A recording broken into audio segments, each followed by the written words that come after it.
Cabinet సమావేశం కొనసాగుతోంది. CM Chandrababu అధ్యక్షతన సచివాలయంలో జరుగుతున్న ఈ సమావేశంలో మంత్రులు, వివిధ శాఖల అధికారులు హాజరయ్యారు. 10 అంశాల ఎజెండాతో జరుగుతున్న ఈ కేబినెట్ సమావేశంలో IT and global capacity centres policy 4.0, AP textile and garments policy, AP maritime policy, AP tourism policy, sports పాలసీలపై చర్చించి ఆమోదం తెలపనుంది ఏపీ కేబినెట్.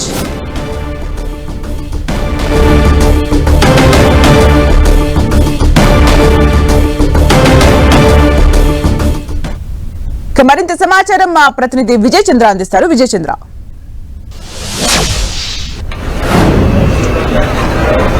ఏపీ సచివాలయంలో కేబినెట్ సమావేశం జరుగుతోంది. ఈ సమావేశంలో కీలకమైనటువంటి అంశాల మీద చర్చిస్తా ఉన్నారు. ఈ ప్రధానంగా చూస్తే కనుక ఈ కేబినెట్ సమావేశంలో గిరిజన ప్రాంతాల్లో ప్రధానమంత్రి ఆవాస్ యోజన గిరిజన గృహ నిర్మాణ పథకం అమలు మీద కేబినెట్ ఆమోదం తెలుపనుంది. అలాగే జనవరుల శాఖలో జీవో నెంబర్ 662 అమలు మీద కేబినెట్ లో చర్చ జరిగింది. అలాగే ప్రధానమంత్రి ఆవాస్ యోజన 1.0 కింద గృహ నిర్మాణానికి ఆమోదం తెలియజేయనుంది. అదే గడిచిన 5 ఏళ్లలో అసలు నిర్మించిన గృహాల రద్దు అంశం మీద కూడా ఈ కేబినెట్ లో నిర్ణయం తీసుకోనున్నారు. సమీకృత పర్యాటక పాలసీ 2024 to 2029 కి సంబంధించినటువంటి దాని మీద కూడా ఆమోదం తెలపనుంది కేబినెట్. అలాగే 2024-29కి సంబంధించిన స్పోర్ట్స్ పాలసీ మీద కూడా మార్పులు చేర్పులకు కేబినెట్ లో ఆమోదం తెలుపుతున్నారు. AP Ayurveda, homeopathy, medical practitioners కు సంబంధించి రిజిస్ట్రేషన్ల చట్ట సవరణకు కేబినెట్ ఆమోదం తెలుపనుంది.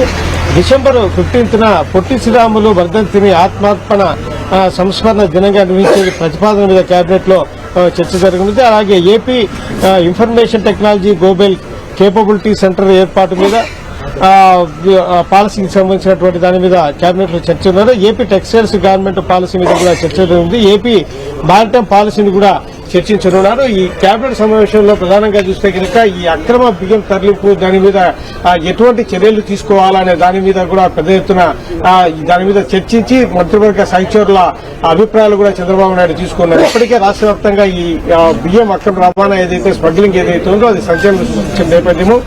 అంతేకాకుండా ఒకవైపు చూస్తే కనుక అధికార ప్రతిపక్షాలు రెండు కూడాను ఒకరి మీద మరొకరు ఆరోపణలు చేసుకుంటున్నారు. కాబట్టి దీన్ని ఏ విధంగా ఎదుర్కోవాలి, ఎవరెవరైతే దీంట్లో నిందితులుగా ఉన్నారు, ఈ నేరగాలను ఏ విధంగా అరికట్టాలనే దాని మీద కూడా కేబినెట్ లో చర్చించి నిర్ణయం తీసుకున్నారు. దీనికి సంబంధించి ఒక ఐపీఎస్ అధికారులతో ఏదైతే ఒక నియంత్రణకు వేసేటువంటి ఏదైతే ఒక విధానం ఏదైతే ఉందో దానికి సంబంధించి ఇప్పటికే గ్రూప్ ఆఫ్ మినిస్టర్స్ నిర్ణయం తీసుకోవడం జరిగింది. దీనికి సంబంధించి ఎటువంటి ఏ విధంగా ముందుకు వెళ్లాలి, చట్టపరంగా ఏ విధంగా ముందుకెళ్లాలి దాని మీద, తర్వాత ఈ పోర్టులకు సంబంధించి అక్కడ ఈ అక్రమాలు స్మగ్లింగ్ జరిగే అక్కడ సహకరిస్తున్న అధికారులు ఎవరు, అక్కడ పెంచాల్సిన భద్రత, వీటన్నిటి మీద కూడా సమగ్రంగా కేబినెట్ లో చర్చి నిర్ణయం తీసుకున్నారు.